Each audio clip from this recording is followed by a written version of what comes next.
Bueno, buenos días. Mi nombre es Ana Castrucci y voy a hacer una presentación del taller de simulación clínica denominado Atención Inicial del Paciente Politraumatizado Pediátrico, que es de la materia SANA de la Universidad Nacional de La Matanza en el año 2024.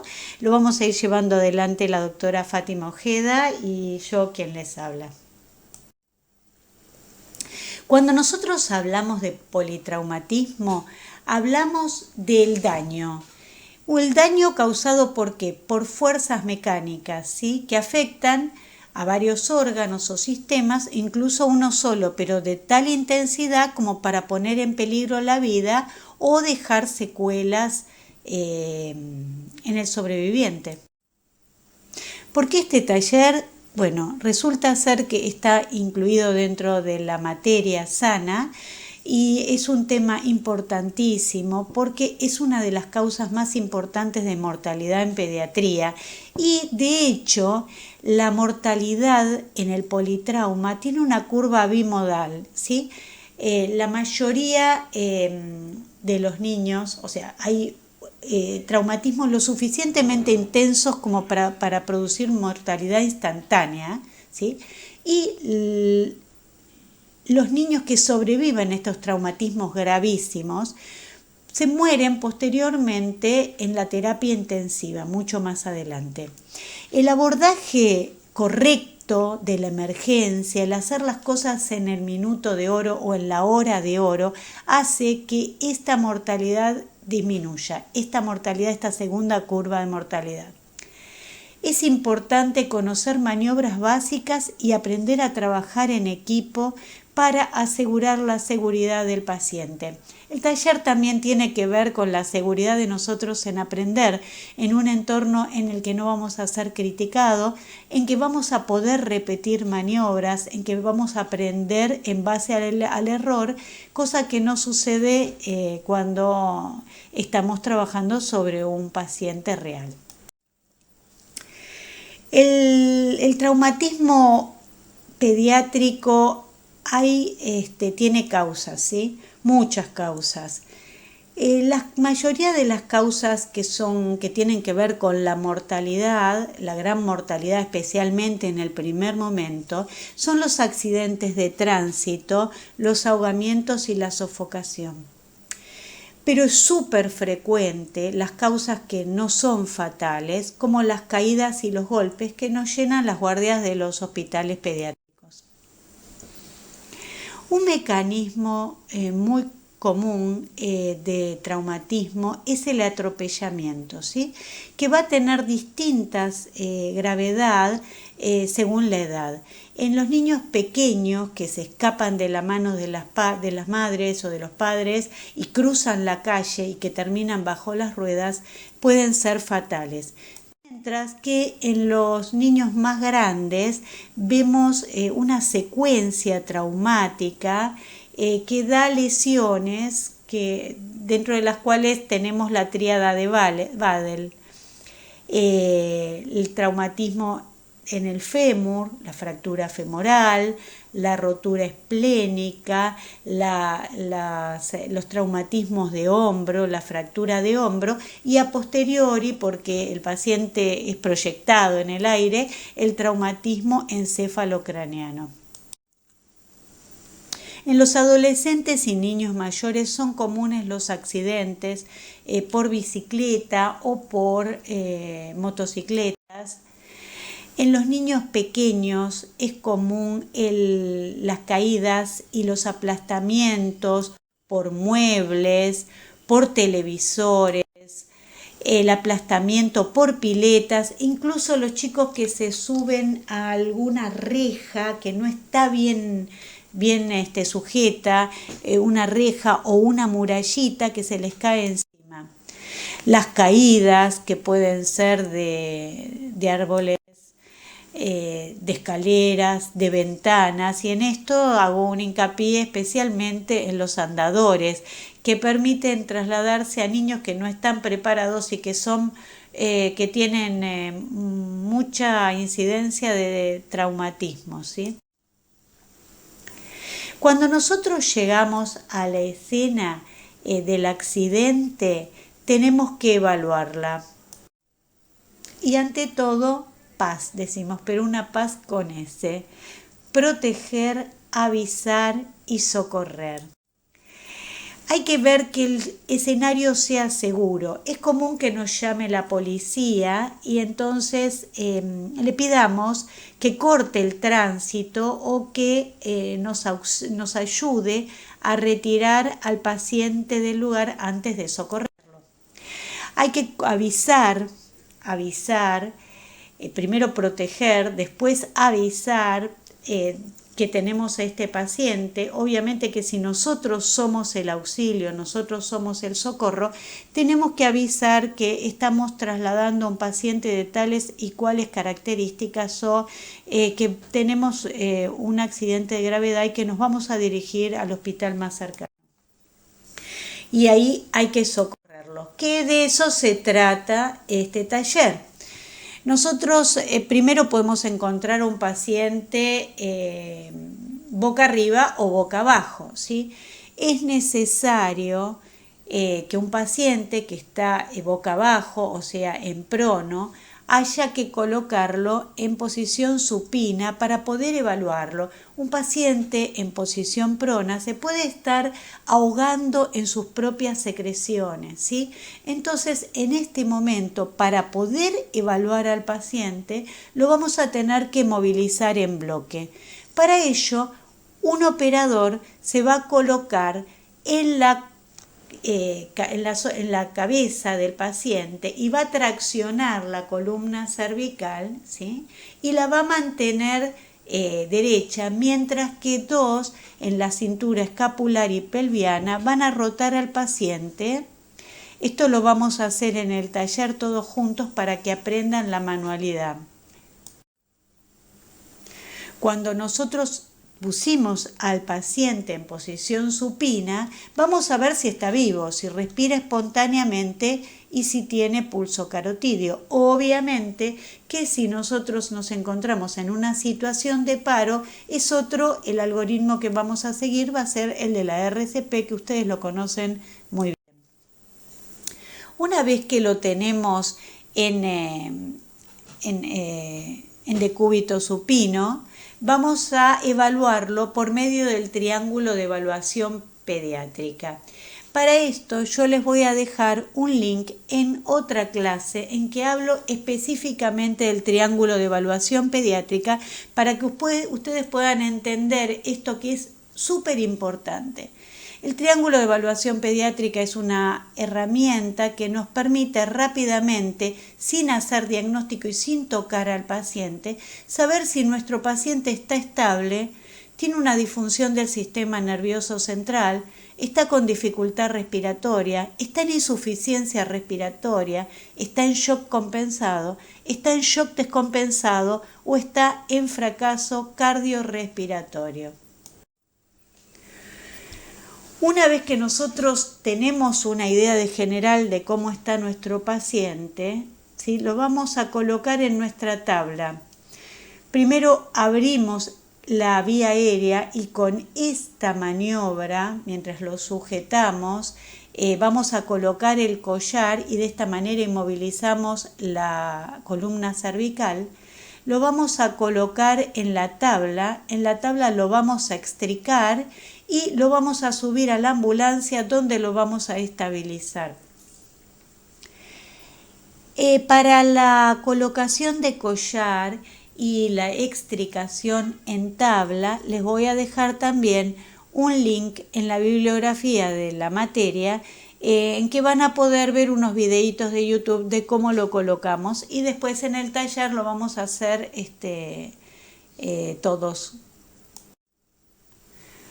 Una vez que nosotros tenemos al paciente en la ambulancia, vamos a realizar la secuencia evaluar, actuar, evaluar, actuar. Entonces nosotros tenemos una idea general, sabemos si el paciente está compensado, si el paciente está en shock, si el paciente está con dificultad respiratoria o está en insuficiencia respiratoria, por lo cual las maniobras iniciales que vamos a hacer con el paciente, o sea, vamos a compensarlo, ¿sí? Vamos a actuar antes de tener toda la historia clínica armada, antes de tener una evaluación de ABCDE, vamos a posiblemente tener que expandir a nuestro paciente, oxigenarlo o incluso ventilarlo. Cuando nosotros tenemos al paciente, realizamos, digamos, alguna compensación inicial, ahí vamos a hacer una secuencia de evaluación que es el ABCDE, que es el que ustedes ya conocen. En cuanto a la vía aérea, ustedes saben que ya cuando inmovilizamos la columna cervical y permeabilizamos la vía aérea, podemos, digamos, ya desobstruirla, especialmente en un paciente que está inconsciente. Pero puede ser que nuestro paciente esté en coma y haya que permeabilizar la vía aérea mientras lo llevamos con la colocación de la cánula de Guedel. Tal vez nuestro paciente tenga obstruida la vía aérea con un cuerpo extraño y haya que realizar maniobras de desobstrucción de la vía aérea. Cuando hablamos de la B, hablamos de la respiración, hablamos de cómo vemos la expansión torácica, y en este momento nosotros vamos a ver si nuestro paciente está con una, digamos, mecánica respiratoria que le permita oxigenarse correctamente. Puede ser que nuestro paciente tenga situaciones graves que le impidan la expansión torácica, como podría ser un bolé costal, como podría ser un neumotórax hipertensivo, como podría ser un derrame, un hemotórax o un hemoneumotórax. Entonces, en estas situaciones vamos a tener que realizar algunas maniobras para que pueda respirar el paciente. Inclusive es necesario que sepamos manipular el ambú en la emergencia. Cuando hablamos de la C, hablamos de la circulación, y nosotros cuando evaluamos la circulación, ahí sí vamos a medir, lo mismo que cuando evaluamos la respiración, vamos a medir la frecuencia respiratoria, la saturación. Cuando evaluemos el aspecto circulatorio, vamos a medir la frecuencia cardíaca, vamos a medir la tensión arterial, si podemos, vamos a tomar los pulsos. Si no podemos medir la presión arterial, vamos a tomar el pulso radial y el pulso central. Ya cuando nosotros tenemos el pulso radial presente, tenemos asegurado una sistólica de al menos de 70 milímetros de mercurio. Pero cuando ya el paciente no tiene un pulso radial y solo tiene un pulso central, nosotros sabemos que ese paciente está en shock descompensado. También ver el relleno capilar es muy importante para ver cómo está perfundido este paciente. Si el paciente tiene más de 2 segundos de relleno capilar, nosotros sabemos que el paciente está mal perfundido. Con la D vamos a ver nosotros también el asunto de la evaluación neurológica. Si el paciente está consciente o está inconsciente. Para eso podemos utilizar el score de Glasgow.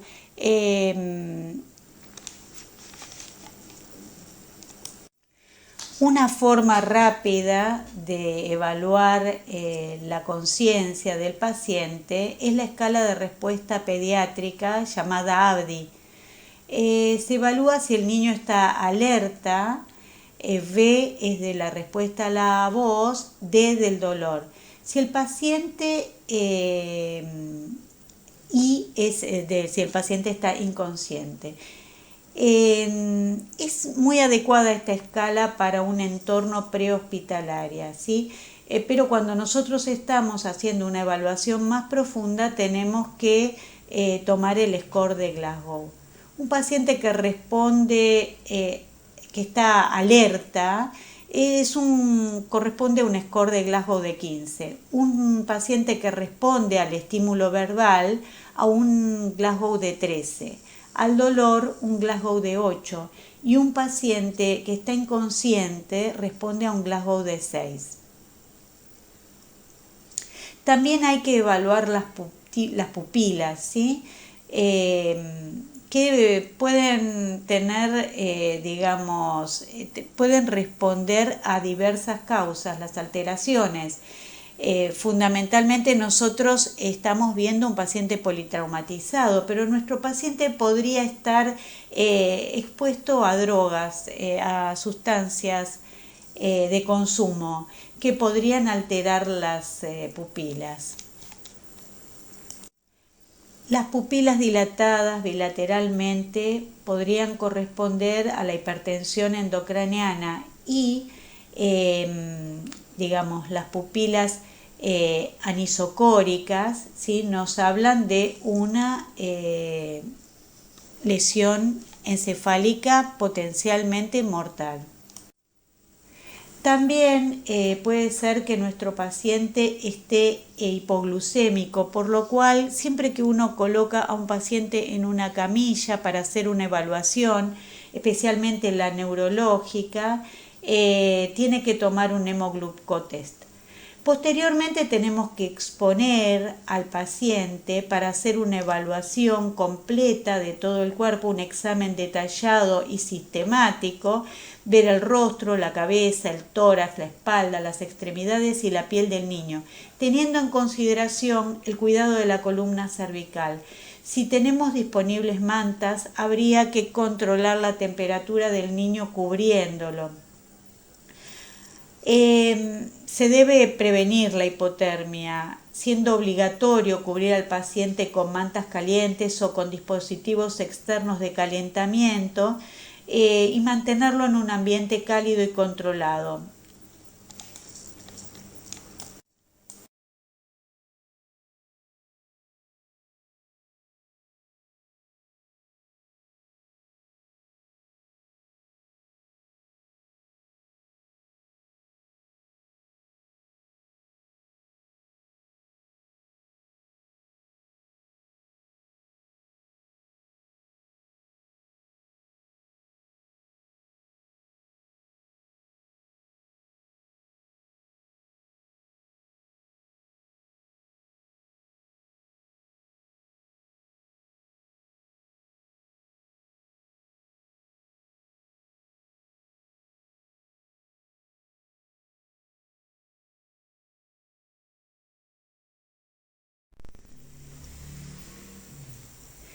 Cuando tenemos que evaluar al paciente desde su aspecto neurológico, ya con el paciente más compensado, en una evaluación primaria en el ABCDE, vamos a realizar el score de Glasgow.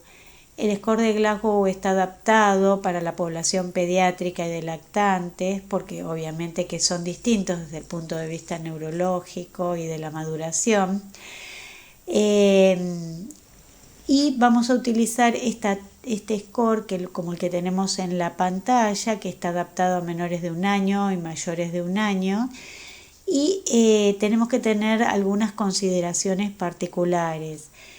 Puede ser que nuestro paciente tenga alguna situación previa, tenga alguna enfermedad neurológica o el paciente sea hipoacúsico. Inclusive puede ser que nuestro paciente esté aterrorizado o muy asustado y esto nos haga, todas estas cuestiones las tenemos que tener en consideración a la hora de hacer la escala de Glasgow, porque nos pueden implicar que le demos un puntaje inferior. En cuanto al índice de trauma pediátrico, que es, un score que hacemos para ver la gravedad del paciente y nos permite, digamos, de alguna manera más objetiva decir la gravedad. Se van a puntear 6 áreas, ¿sí? El peso, en el cual vamos a decir que nuestro paciente que tiene menor peso va a tener más gravedad. ¿Y por qué esto? Porque absorbe más energía. Un traumatismo sobre un cuerpo más pequeño, una masa más pequeña, absorbe más energía y produce más daño. La vía aérea la vamos a clasificar en normal, sostenible e insostenible. Una vía aérea normal es un paciente que habla, que grita, que llora. Una vía aérea sostenible es una vía aérea en que nosotros con simples maniobras de poner al paciente en posición de olfateo o tracción mandibular podemos permeabilizar esta vía aérea, y una vía aérea insostenible es una que necesita instrumentación para que el paciente pueda respirar. La tensión arterial sistólica, obviamente que es difícil que tengamos un manguito pediátrico del tamaño de nuestro paciente en el lugar de un accidente, así que nos vamos a basar fundamentalmente en el pulso, el radial y el femoral. Si ambos están presentes, sabemos que tiene más de 90 de tensión arterial sistólica. Si tiene el pulso radial ausente y el femoral presente, sabemos que tiene entre 90 y 50 milímetros de mercurio de presión arterial, y si tiene menos de 50, sabemos que el paciente está en un shock descompensado. Y en este caso encontraríamos ambos pulsos ausentes. El sistema nervioso central lo vamos a evaluar con el paciente despierto, le vamos a dar 2 puntos. El paciente obnubilado o con pérdida de conciencia le vamos a poner 1 punto, y el paciente que está en coma o descerebrado le vamos a restar 1 punto. Las heridas pueden estar ausentes, pueden ser menores, y las mayores o penetrantes van a consistir en heridas de emparamiento, de cuerpos extraños, o heridas penetrantes abdominales, torácicas o de la cavidad craneana. La presencia de fracturas o ausencia de ellas, teniendo consideración especial las fracturas expuestas o múltiples, que van a revestir mayor gravedad. Entonces nosotros sabemos que un paciente que tiene un índice de trauma pediátrico mayor de 8 va a tener un 0% de mortalidad, y que un paciente con menos de -3 va a tener 100% de mortalidad. Sabemos que un paciente con 7 o menos de 7 es un politraumatismo grave, y que en un paciente que tiene menor de 3 es un politraumatismo crítico. Tenemos que tener también la idea general, es que un paciente que va a ser potencialmente neuroquirúrgico de urgencia, tenga el índice de trauma pediátrico que tenga, va a ser un paciente grave, un politraumatismo grave. Bueno, los espero en la simulación, en el aula de simulación, donde vamos a poner todos estos conocimientos, vamos a experimentar el trabajo en equipo y la posibilidad de equivocarnos y de rehacer las cosas sobre un paciente simulado.